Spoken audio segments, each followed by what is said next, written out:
और मुजफ्फरनगर के हमारे सभी प्रबुद्धजन, उपस्थित बहनों और भाइयों, भागवत की इस भूमि को, जिसे दुनिया सुख तीर्थ के रूप में जानती है,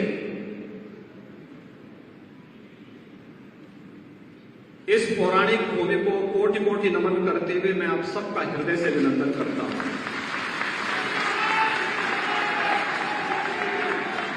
बहनों और भाइयों, में मेरा सौभाग्य है कि यहां के माननीय जनप्रतिनिधियों की, जो यहां की जनता की दशकों से जो मांग थी कि सुख तीर्थ को उसका पुराना वैभव वापस मिलना चाहिए, और वह आज हमारी सरकार ने जो यहां की जनभावना थी उसके अनुरूप सुख तीर्थ को सुख तीर्थ विकास परिषद गठित करने के साथ आगे बढ़ाने का निर्णय लिया है।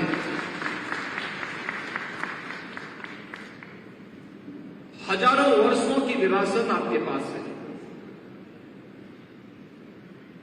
आप भी कह सकते हैं कि जीवन की सच्चाई को श्रीमद् भागवत महापुराण के माध्यम से आज भी देश और दुनिया के अंदर जहां कहीं भी सनातन धर्मावलंबी होगा वह इस महापुराण का श्रवण करता है। और आप कह सकते हैं कि 5000 वर्ष पहले सबसे पहले सुखदेव जी महाराज ने इस महापुराण का वाचन कहीं पे किया था, तो हमारे जनपद में किया था, मुजफ्फरनगर जनपद में। अब सोचो, दुनिया के अंदर 5000 वर्ष का इतिहास कितने लोगों के पास होगा? किसी के पास नहीं। लेकिन आपके पास उंगली में गिनने के लिए है 5000 वर्ष पुराना इतिहास। इतिहास बनाने की विधि है। एक और आपको इस पौराणिक उपलब्धि के लिए बधाई, और दूसरी तरफ किसानों के मसीहा, भारत के पूर्व प्रधानमंत्री चौधरी चरण सिंह जी को भारत रत्न मिला। चौधरी साहब को सम्मान बहुत पहले मिलना चाहिए था, लेकिन किसान पिछली सरकारों के एजेंडे में नहीं था। अन्यथा ये कार्य बहुत पहले होना चाहिए था। क्या कर रहा था इंडी गठबंधन? लोग तो वही थे 2004 से 2014 तक 10 वर्ष के अपने कार्यकाल में भी चौधरी साहब को यह सम्मान दे सकते थे, लेकिन यह सम्मान प्रधानमंत्री मोदी जी ने दिया, इसलिए मोदी जी के प्रति आभार व्यक्त करते हैं। भारत के विकास का रास्ता हमारे देश के गांव और खेत और खलियान से होकर के जाता है। ये बात कहने वाला भारत माता का कोई एक सपूत था तो चौधरी चरण सिंह।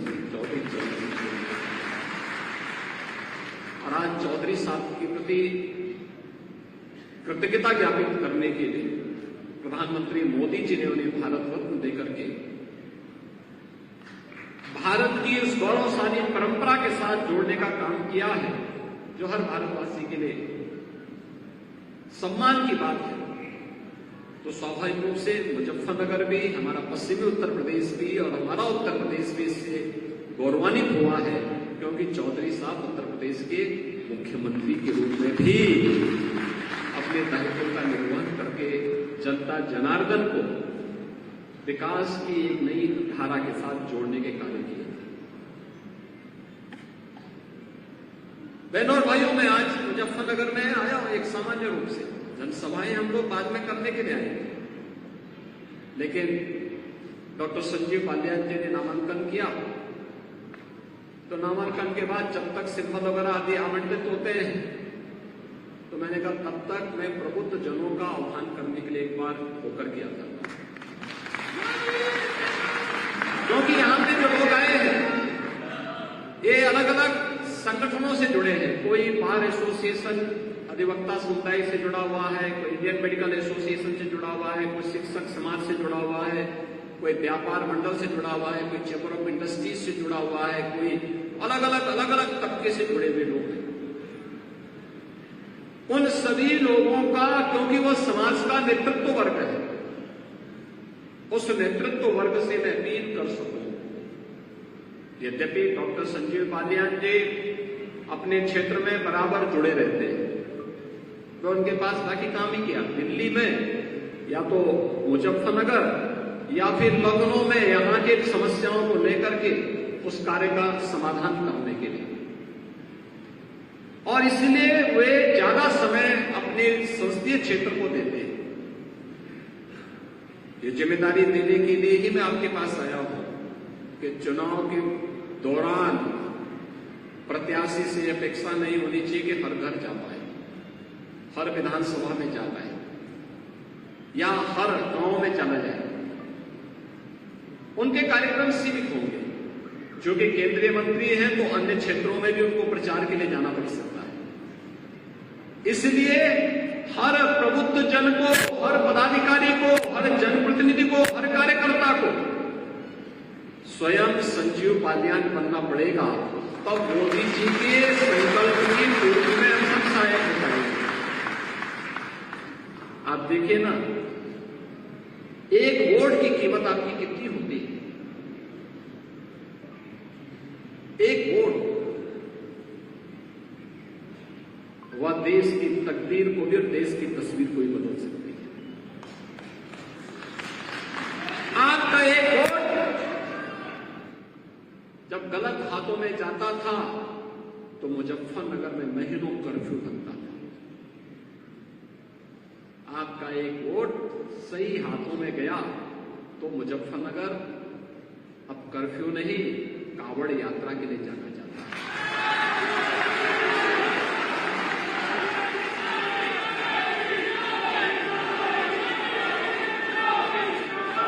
आपका एक वोट गलत हाथों में जाता था तो न केवल मुजफ्फरनगर बल्कि हमारा पश्चिमी उत्तर प्रदेश अराजकता की भट्टी में झोंक करके यहां की सुरक्षा को खतरे में डालती थी। कितना खतरनाक माहौल था, लोग चलने से डरते थे, आने से डरते थे। आपका एक वोट सही हाथों में गया, सही पार्टी के साथ गया तो अराजकता समाप्त हुई और आस्था को सम्मान मिला। आपने देखा होगा, मैं पिछले 15 दिनों से होली के कार्यक्रमों को प्रदेश भर में देख रहा था। होली का एक गाना चल रहा था और मैं वर्षों से सुनता रहा हूं उस गाने को, होली खेले रघुबीरा अवध में होली खेले। लेकिन हमें दुख होता था हर वर्ष कि होली खेलने के लिए भगवान राम का आह्वान तो हो रहा है, लेकिन अयोध्या में अपनी जन्मभूमि पर राम है ही नहीं। 500 वर्षों के बाद आपके एक वोट ने आपकी आस्था को सम्मान दिला दिया। अयोध्या में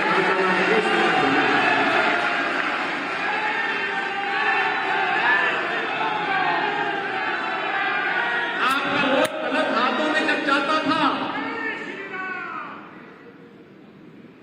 तो वह गलत हाथ रंगदारी वसूली करता था, लेकिन एक वोट सही हाथों में गया, सही पार्टी के साथ गया तो परिणाम क्या है? अब रंगदारी नहीं, अब पीएम स्वनिधि योजना के माध्यम से स्ट्रीट वेंडर और व्यापारियों के लिए भी लोन के रास्ते खुले हुए हैं। एक बार नहीं, 2 बार नहीं, 3 बार नहीं, यूपी के अंदर अब तक 18 लाख स्ट्रीट वेंडर को पीएम स्वनिधि योजना में ऋण की सुविधा उपलब्ध हुई है। 18 लाख लोगों को। बहनों और भाइयों, एक वोट की कीमत आपको समाज को बताना है, इसलिए बताना है। जो चर्चा है एक तरफ, जिसके बारे में भी डॉक्टर संजीव बालियान ने भी चर्चा की है, एक तरफ फैमिली फर्स्ट है और दूसरी तरफ नेशन फर्स्ट है। मोदी जी के नेतृत्व में नेशन फर्स्ट की बात होती है, देश पहले, और इंडी गठबंधन के साथ जुड़े हुए लोगों के लिए परिवार पहले है। वे जातिवाद की बात करते हैं और मोदी जी गरीब कल्याण की बात करते हैं।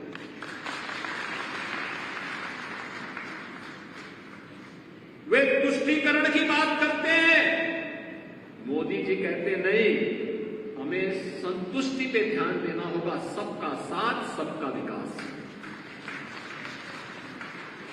यही अंतर है जो मोदी जी को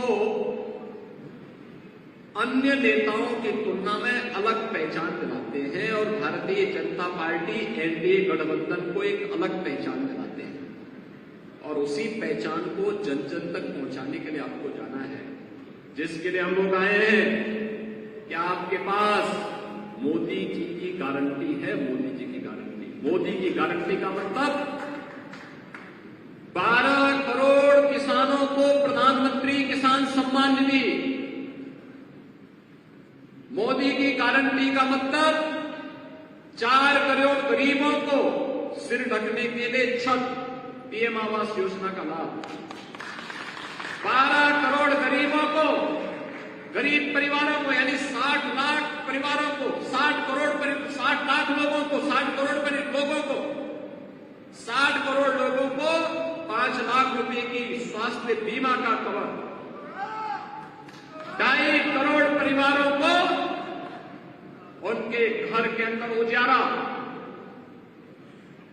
10 करोड़ गरीबों को प्रधानमंत्री उज्ज्वला योजना में फ्री में रसोई गैस का कनेक्शन। मोदी की गारंटी का मतलब हर बेटी और हर व्यापारी को सुरक्षा। नहीं तो पश्चिमी उत्तर प्रदेश में 2017 के पहले हम आते थे। मुझे याद है कपिल देव अग्रवाल जी की सभा में ही मैं आया था 16 में, और मैं आया था उस समय चुनाव प्रचार के लिए। क्या स्थिति थी उस समय, क्या तनाव का माहौल था। मैंने कभी ये तनाव के माहौल में आप लोग रहते हैं, इस तनाव से मुक्त तो करिए। और मैं धन्यवाद दूंगा कि मुजफ्फरपुर नगर वासियों को उन्होंने उस आह्वान के साथ जुड़ करके प्रधानमंत्री मोदी जी के नेतृत्व में विश्वास किया और उत्तर प्रदेश में भी भारतीय जनता पार्टी की सरकार बनने में अपना आशीर्वाद दिया। 2014, 2017, 2019, 2022 ये लगातार आपका आशीर्वाद मिला। तो मुजफ्फरनगर लोकसभा सीट में ही, सरथना में ही प्रदेश का पहला स्पोर्ट्स यूनिवर्सिटी बन रहा है, वर्ल्ड क्लास यूनिवर्सिटी बन रही है। अब किसी बेटी पारुल चौधरी को अपनी प्रैक्टिस के लिए दुनिया के अंदर नहीं, बल्कि इसी लोकसभा सीट में उनको अपनी प्रैक्टिस करने का एक अवसर प्राप्त होगा, एक मंच प्राप्त होगा। और फिर मुजफ्फरनगर की बेटी भी अब जब किसी इंटरनेशनल प्रतिस्पर्धा में, किसी एशियाड में, किसी कॉमनवेल्थ गेम्स में, किसी ओलंपिक में गोल्ड मेडल जीतेगी तो डायरेक्ट तस्तरी में परोस करके डिप्टी एसपी का पद उनके सामने होगा। प्रिया ना, डिप्टी एसपी की सीधी नौकरी हमने दी ना। उस बेटी ने घोषणा कहां की थी? चीन में। उसे पूछा गया कि चीन का खिलाड़ी तो तुमसे आगे चल रहा था, तुम कैसे? उसने कहा जैसे वो आगे चल रही थी तो मैंने कहा डिप्टी एसपी का पद छूट जाएगा, तो मैंने उसके मारी अपनी पूरी ताकत और उसको पछाड़ करके भारत को गोल्ड मेडल जीता। अब होनहार खिलाड़ियों की जगह बनेगी मुजफ्फरनगर लोकसभा से, पहले से है, लेकिन उसको और एक नया स्वरूप, नए कलेवर के साथ, पूरी भव्यता के साथ, एक इंटरनेशनल खेल की हम यूनिवर्सिटी, स्पोर्ट्स यूनिवर्सिटी यहां बनाने जा रहे हैं। आज आपने देखा होगा डेवलपमेंट के कितने कार्य हुए, और डेवलपमेंट तब सार्थक है जब सुरक्षा हो। सुरक्षा के मोर्चे पर कोई कोताही नहीं, कोई कोताही नहीं। बेटी और व्यापारी की, अन्नदाता किसान की सुरक्षा में जो सेंध लगाएगा, तो फिर वह भी देख रहा होगा कि उसको भी 10 बार सोचना पड़ता है कि अगर मैं लगाऊंगा तो फिर इसका परिणाम क्या होगा। बहनों भाइयों, जो वर्षों से मांग थी आगे कि निजी ट्यूबवेल ऑपरेटर को भी, उस अन्नदाता किसान को भी फ्री बिजली मिले। यद्यपि प्रदेश में बहुत लोड आ रहा था, हमने कहा भी नहीं, अन्नदाता किसान के लिए करेंगे, और 2600 करोड़ रुपए इसी साल हमने बजट में अपने लिए किए हैं, तो इसके लिए किए हैं, जिससे उस पैसे को हम सरकार से देंगे और उनको फ्री में पानी बिजली उपलब्ध करवाएंगे। सोलर पैनल भी उपलब्ध करवाए जा रहे हैं, बेहतर कनेक्टिविटी की जा रही है, सभी प्रकार की सुविधाओं से युक्त किया जा रहा है। और इसीलिए मोदी जी के आने के बाद पूरे देश के अंदर हम एक नए भारत का दर्शन कर रहे हैं। एक नया भारत, इस नए भारत के बारे में दुनिया के मन में सम्मान का भाव जगा है। आज भारत के पासपोर्ट की कीमत दुनिया के अंदर बढ़ी है, भारत की सीमाएं सुरक्षित हुई हैं, देश के अंदर नए नए संस्थान स्थापित हो रहे हैं, भारत एक सही दिशा में आगे बढ़ चुका है। एक नया भारत जिसमें सुरक्षा भी है तो समृद्धि भी है, जिस नए भारत में आजीविका भी है तो आस्था भी है। आप सोचो, क्या अयोध्या में राम मंदिर का निर्माण ये सपा बसपा और कांग्रेस के लोग करा पाते क्या? आप में से कितने लोग अयोध्या गए दर्शन करने के लिए? पूरा मुजफ्फरनगर ही जा चुका है। आप मुझे बताइए, अब तो नई अयोध्या के दर्शन हो रहे हैं ना, अब तो अयोध्या अच्छी लग रही है ना। आप सोचो, पिछले 2 महीने के अंदर अयोध्या में 1.5 करोड़ से ज्यादा श्रद्धालुओं ने दर्शन किया, और देश के अंदर से अलग अलग क्षेत्रों से, यानी इतनी बड़े पैमाने पे लोग आ रहे हैं और सुगमता से दर्शन हो रहे हैं। सड़कें वहां चौड़ी हो गई, भव्य राम मंदिर का निर्माण हो गया, रामलला विराजमान हो गए। ये तो सब सपना था। आपके पूर्वजों ने इस धरोहर को बचाए रखने के लिए अपने संबोधन के साथ ही राम राम जोड़ दिया। यहां मैं देखता हूं पश्चिम में कोई किसान मिलता है, कोई परिवार आपस में मिलते हैं, संबोधन में क्या बोलते हैं? राम राम बोलते हैं, जिससे हम अपनी इस लड़ाई को अनंत काल तक आगे बढ़ा सकें। और आज रामलला स्वयं अयोध्या में विराजमान हो चुके हैं। क्या ये संभव था? क्या ये पिछली सरकारें कर पाती? क्या उन्होंने कर्फ्यू दिया, उन्होंने अराजकता दी, उन्होंने आस्था के साथ खिलवाड़ किया, उन्होंने बेटी और व्यापारी की सुरक्षा में सेंध लगवाई। लेकिन आज एक नए माहौल में हम आगे बढ़ रहे हैं। हमें मोदी जी को तीसरा कार्यकाल देना है, क्योंकि मोदी जी भारत को दुनिया की तीसरी बड़ी अर्थव्यवस्था के रूप में काम कर रहे हैं। अगले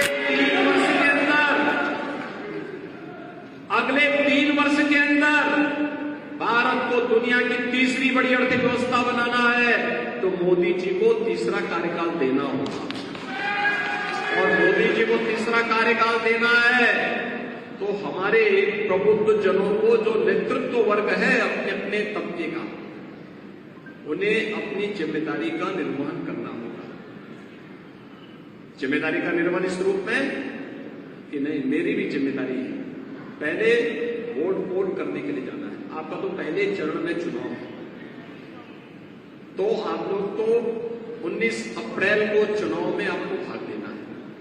गर्मी हो या बरसात, आंधी हो या तूफान, हमें इसकी परवाह नहीं करना है, अपने लोकतांत्रिक अधिकार का प्रयोग करना है और मोदी जी को फिर से तीसरी बार कार्यकाल देने के लिए, भारत को दुनिया की महाशक्ति बनाने के लिए, भारत को ग्लोबल लीडर के रूप में स्थापित करने के लिए हम भी अपने राष्ट्रीय दायित्वों का निर्वहन करेंगे। और इसके लिए मोदी जी को तीसरा कार्यकाल, और मोदी जी को तीसरा कार्यकाल तब मिलेगा जब डॉक्टर संजीव बालियान जी यहां से भारी मतों से चुनाव विजयी बना करके जाओगे। और आप चिंता मत करिए, मोदी जी का संकल्प है, मोदी जी का संकल्प है विकसित भारत। विकसित भारत के लिए उत्तर प्रदेश विकसित होगा, और उत्तर प्रदेश को अगर विकसित करना है तो मुजफ्फरनगर तो विकसित होगा ही होगा। उसकी चिंता नहीं करनी है। विकास और सुरक्षा ये सब हमारी जिम्मेदारी है। आपके जनप्रतिनिधिगण दो तो मंत्री आपके जिले से हैं वर्तमान में, तो ये मंत्री हैं, हमारे विधायकगण हैं, हमारे अन्य पदाधिकारी हैं, सांसद हैं, अन्य महत्वपूर्ण पदों पर बैठे हुए लोग हैं। सभी लोग मिलकर के विकास की प्रक्रिया को आगे जोड़ेंगे। मैं आप सबसे यही आह्वान करने के लिए आज आपके बीच में आया हूं कि फिर से जो देश के अंदर आवाज आ रही है, कि फिर एक बार मुजफ्फरनगर की आवाज में बोले थोड़ा, फिर एक बार अब की बार सभी लोग सहमत हैं ना? तो मेरे साथ बोलेंगे भारत माता की, भारत माता की, भारत माता की, वंदे